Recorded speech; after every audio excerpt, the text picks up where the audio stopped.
தமிழே வணக்கம். அதாவது உலக சினிமாவில் ஒரு சினிமாவை செய்துவிட்டு அதன் இரண்டாம் முறையாக அதை செய்யும்போது அதே டைரக்டர் அதை இயக்குவது என்பது ரெண்டு பேர் எனக்கு தெரிஞ்சு நடந்திருக்கு. ஒருத்தர் செசில் பி டிமில், இன்னொருத்தர் ஹிச்காக். இவ்வளோதான் தெரியும். ஏன்னா ஹிச்காக்குடைய 39 ஸ்டெப்ஸை அவர் கருப்பு வெள்ளையை எடுத்தார். அதுக்கப்புறம் அதையே அவர் கலரில் எடுத்தார். அதே மாதிரி செசில் பி டிமில் 10 கமாண்ட்மெண்ட்ஸுங்கிற படத்தை கருப்பு வெள்ளையை எடுத்தார். திருப்பி அதே கலரில் எடுத்தார். இன்னி வரலும் அது பேசப்படுகிறது. அந்த வாய்ப்பெல்லாம் யாருக்குமே கிடைக்காது. இது சங்கர் அவர்களுக்கு கிடைத்திருக்கிறது. அவருக்கு கிடைத்ததனால் எனக்கும் கிடைத்திருக்கிறது. ஏன்னா பியு சின்னப்பா அவர்கள் நடித்த அந்த உத்தமபுத்திரனில் அதுக்கப்புறம் நடிகர்தில் தான் நடித்தார். அவங்க இல்லை. நான் இருந்து இந்த ரெண்டாம் பாகத்தை பார்ப்பது, அதுவும் இந்த ரெண்டாம் பாகம் என்னும் ஒரு ஃபேஷன் வருவதற்கு முன்னாடி எடுத்துகிட்டு வந்தாங்க முதல் பாகத்தை. வேணால் ஒரு தற்பெருமை ஒன்று நான் சொல்லிக்கலாம். இதே சாலையில் ஒரு டப்பிங் தேட்டர் நடந்துட்டு இருந்தபோது இந்தியன் படத்தோட டப்பிங் போது நான் சொன்னேன், சார் ரெண்டாவது பாகம் எடுத்துடலாம் அப்படின்னு நான் சொன்னேன். அப்போ அந்த படப்படப்பே எங்களுக்கு அடங்கலை. இது எப்படியாவது ரிலீஸ் பண்ணோன்னு. அப்போ நல்லா தான் இருக்குது சார், இப்போ அதை பற்றி பேசாதீங்க சார் லெவலில் அவருடைய மனம் இருந்தது. ஆனால் முக்கியமாக இந்த ரெண்டாம் பாகம் எடுப்பதற்கு கருவை எங்களுக்கு இன்றும் கொடுத்து கொண்டிருக்கும் அரசியலுக்கு நன்றி. ஏன்னா இந்த கரப்ஷன் இன்னும் அதிகமானதுனால தான் இந்தியன் தாத்தாவுடைய இரண்டாம் வருகைக்கு ஒரு பெரிய அர்த்தமே இருக்கிறது உங்கள் மத்தியில். அந்த அவர்களுக்கும் இது நல்லவங்க கெட்டவங்க எல்லாருக்கும் நன்றி சொல்கிற ஒரு விஷயம்.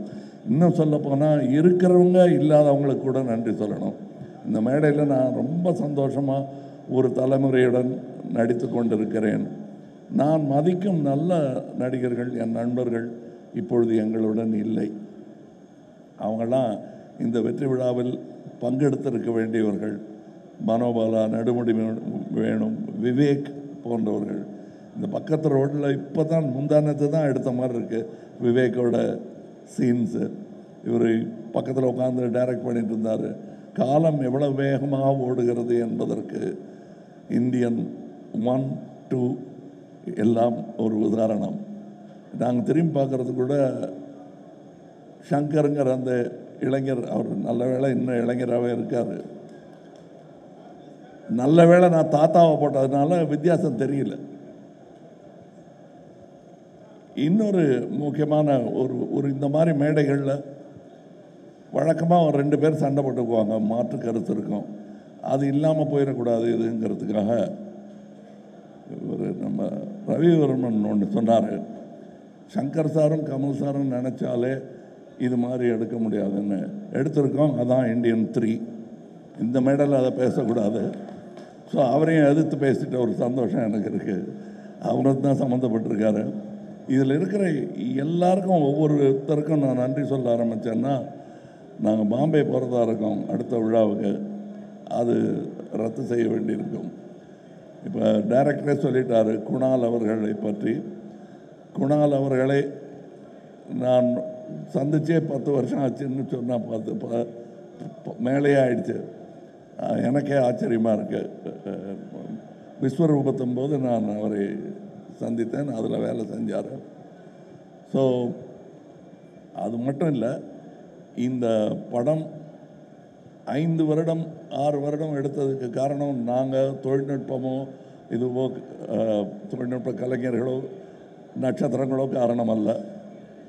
இயற்கை, கோவிட்லேருந்து விபத்துக்கள்லேருந்து பல விஷயங்கள் எங்களுக்கு இடையூறாக வந்தும் அதிலிருந்தெல்லாம் எங்களை மீட்டு தோளில் சுமந்து வந்த லைக்கா நிறுவனத்திற்கும் ரெட் ஜெயண்ட் நிறுவனத்திற்கும் என்றென்றும் இந்தியன் 2ம் 3யும் கடமைப்பட்டது. அதன் வெற்றியை அனுபவிக்க வேண்டும். முதல் ஆட்கள் அவர்களாக இருக்க வேண்டும் என்பதுதான் சங்கர் அவர்களுக்கும் எனக்கும் ஆசையாக இருக்கிறது. காரணம் அதை எடுத்து அதை ஒரு ரசிகனாக ஏற்றெடுத்த உதயநிதி அவர்களுக்கும் நான் நன்றி சொல்கிறேன். ஏன்னா அவர் இதில் சம்மந்தப்பட்டதுக்கு காரணமே அவர் இந்த படத்தையும் இதன் நடிகனையும் டைரக்டரையும் பெரிதாக ரசிக்கிறார் என்பது தான் உண்மை. மற்றபடி இப்போ இங்கே பேசும்போது சித்தார்த் சொல்லிட்டாரு, அவர் தனியாக பேசும்போதே மேடையில் மைக்கு கொடுத்து பேசுகிற மாதிரி தான் என்கிட்ட பேசுவார். அது சொன்னால் நம்ப மாட்டீங்க. இந்தியன் 3 வரட்டும், அப்புறம் வேணால் கொஞ்சம் நம்பிக்கை வரும் உங்களுக்கு. நானே ஒரு கண்ணை சுருக்கி தான் பார்ப்பேன், நிஜமாகவே என் மேலே இவ்வளோ பிரியம் இருக்குமான்னு. அந்த அளவுக்கு பிரியம் காட்டக்கூடியவர்கள் இங்கே இருக்கும் என் சகோதரர்களும் அப்படித்தான். இதில் இந்த 100%ன்னு சொன்னார் இல்லையா டைரக்டர், அது எப்படி 100% கொடுக்க முடியுங்கிறத கற்றுக்க வேண்டிய ஒரு ஆள் அனிருத்துன்னு நினைக்கிறேன். ஏன்னா என்னால் ஒரு அளவுக்கு மேலே கேட்டாங்கன்னா, சார் என்னால் முடிஞ்சது பண்ணியிருக்கேன் அப்படின்னு சொல்ல தோணும். அப்படி சொல்லாமல் இருக்கிறது எப்படிங்கிறது கற்றுக்கணும். ஏன்னா நான் எங்கே இருந்தாலும் நல்ல விஷயத்தை கற்றுக்குவேன் வெக்கப்படாமல். அதனால் தனியாக வந்து கேட்டு தெரிஞ்சுக்கிறேன். இங்கே இருக்கும் என்னுடைய நண்பர்கள் எல்லோருமே இந்த படத்தில் சம்பளம் வாங்கிட்டு நடித்தது மாதிரியே எனக்கு தோணலை. சந்தோஷமாக நடித்தாங்க. அதுக்கு வாய்ப்பது மிகவும் கடினம். இதை இன்னும் 20 வருஷம் கழித்து சொல்லிக்கலாம், 25 வருஷம் கழித்து சொல்லிக்கலாம். நான் இன்றை சொல்லிக் கொள்கிறேன். இந்த யாராவது நான் சொல்ல விட்டுருந்தேன்னா, இந்த படம் பல சாதனைகளை படைக்கும் என்று நம்பிக்கொண்டிருப்பதனால் அடுத்த விழாவில் விட்டதை பிடிச்சிருக்கலாம்னு நினைக்கிறேன் நான். மற்றபடி உங்களுக்கு நான் இதுவரை அமைதி காத்ததற்காகவும் இனி கொடுக்க போகும் உங்கள் பாராட்டு விமர்சனம் அனைத்திற்குமே நன்றி சொல்லி விடைபெறுகிறேன். ஜெய் ஹிந்த்.